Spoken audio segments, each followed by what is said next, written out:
Okay. So, great. Well, thanks again for helping me in this and taking part in this. And I guess the first question would be, if you're thinking of a person specifically that you had a take a knee conversation with, or a couple different people that you've talked about take a knee, as well as other political issues. What's the relationship between you and the person or people that you've engaged with in these conversations? So most of them are friends or acquaintances. Some maybe even family members and business associates. Okay. And if you were to kind of isolate those into the ones that come most to mind, how long would you say that you've known these folks? I would say 25 years. Okay. Okay. So family and colleagues and customers and in general. Right. Okay. Right. And when you dive into political talk, would you say that it's heated, or is it good natured, or respectful? How would you categorize it? I found in my small, corner of the world that the liberal Democrats that I speak to exude all of the traits that they accuse the Republicans of having. So I am calm and quiet, and I listen. And even though I disagree, they usually get escalated and nasty and yelling. So, and almost bullying too. But they would accuse Republicans of being all those things. And in my own mind, I'm thinking, my God, that's what you are. Yeah. Because I disagree with them. So I'm not forceful with my disagreements. I just say, oh, well, have you thought of it this way? And they get very animated and very argumentative and combative.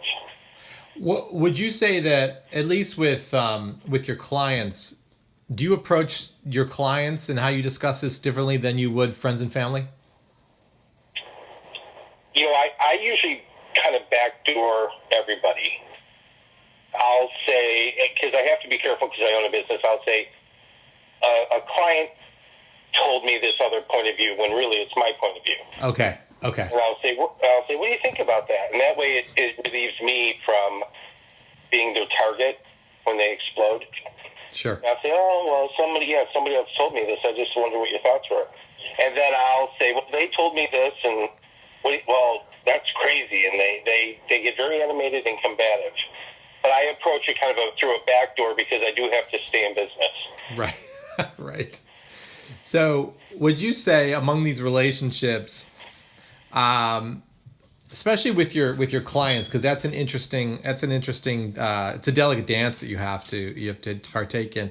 I mean, would you say there's a power dynamic within that relationship, like an egalitarian, or a point where you have to, where there's any power structure at play? I guess I don't want to lead, but depending on who it is, I would imagine there would have to be.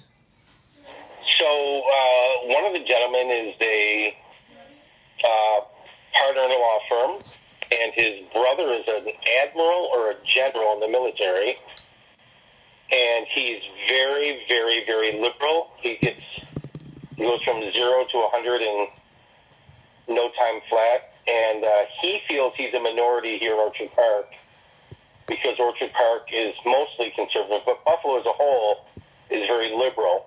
But he, as rich as he is, he just can't see the forest through the trees as far as I'm concerned, or anybody else.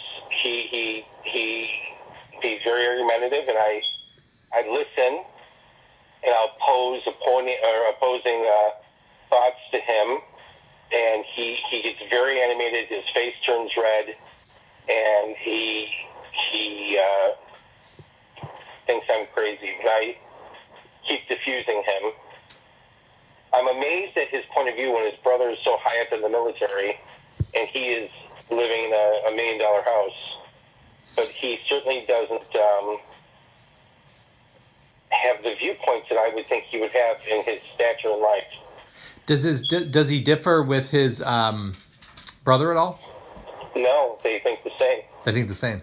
Interesting. Yeah. Huh. Okay. I'm shocked by it too. Yeah. Yeah, that's pretty rare for the military. So on a scale of 1 to 5, if you look at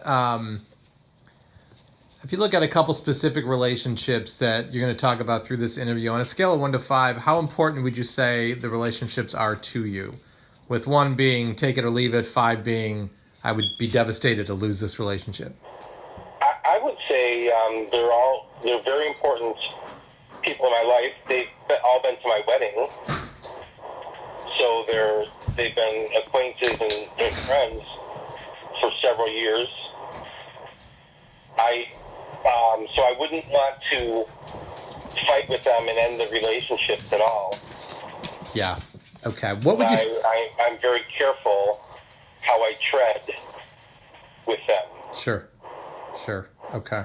What would you say are the keys to maintaining relationships in this type of political environment? I would probably say I'm non-combative and I'm non-confrontational.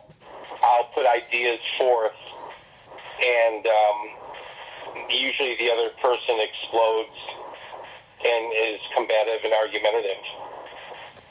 And I'll act almost like I'm a student to them, and I'll ask questions and more probing questions as if I'm not educated. But I already have my point known, but I don't want to fight with them. So I come at it more as can you teach me why you think the way you think? So kind of a Socratic method type of way. Yes. Okay. So, shifting gears a little bit, do you personally believe all opinions have merit and that there's value in expressing and hearing from a variety of perspectives? I do. I'm always trying to learn, because I don't think my way is the right way, and I always think there's room for improvement, and maybe they've seen something or walked in shoes I haven't walked in, so I am anxious to hear their points of view and why they think that way. Sure. So I do value their opinion. I don't agree with their opinion, but I'm always very interested to hear their opinion. Sure. Okay. Do you think there's value in having opposing political viewpoint conversations? I get joy from it. do you go ahead. I enjoy maybe needling them a little bit. Maybe I enjoy winding them up. I enjoy seeing the hypocrisy in their points of view. Yeah. And I'll gently try to point out the hypocrisy in their points of view to them, and then they usually become combative and argumentative. They don't want to face that they have double standards. Yeah. Do you think it ever makes a difference? No. I was reading something today about how the U.S. has tried to change Iraq and change in China with their trade and other things, and I have to say I think many times it blows up in our face, and I don't know that people change, Chris. I think we all hope they change, but when I think on my own terms, I try to put everything in my own basis. The bullies I knew in high school are just older bullies now. The people who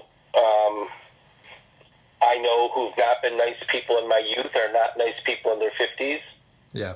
So I would say no, I don't believe people change. I don't think China's going to change. I don't think Russia's going to change. I don't think Iraq is going to change.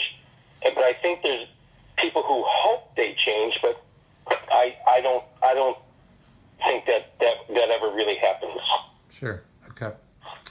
So, have you've had an opposing viewpoint conversation with someone regarding the NFL's protests?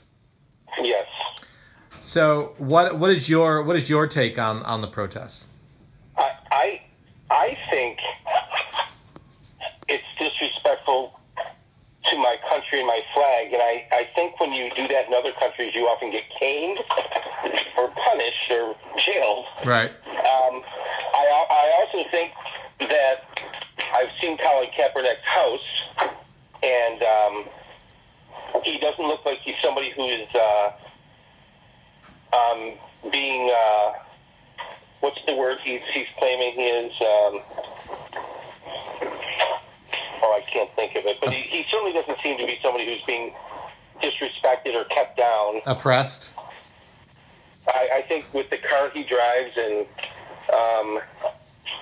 the house he lives in, he is living a very successful lifestyle. Yeah, he's certainly not oppressed. Yeah, he's not oppressed. Yeah. Okay. On a scale of 1 to 5, how passionate do you feel about the protests? 1 being I don't care, and 5 it makes your blood boil. I'm probably a 5. Okay. Okay. And along with Take a Knee, what would you say is another political issue that you often discuss with folks? I discuss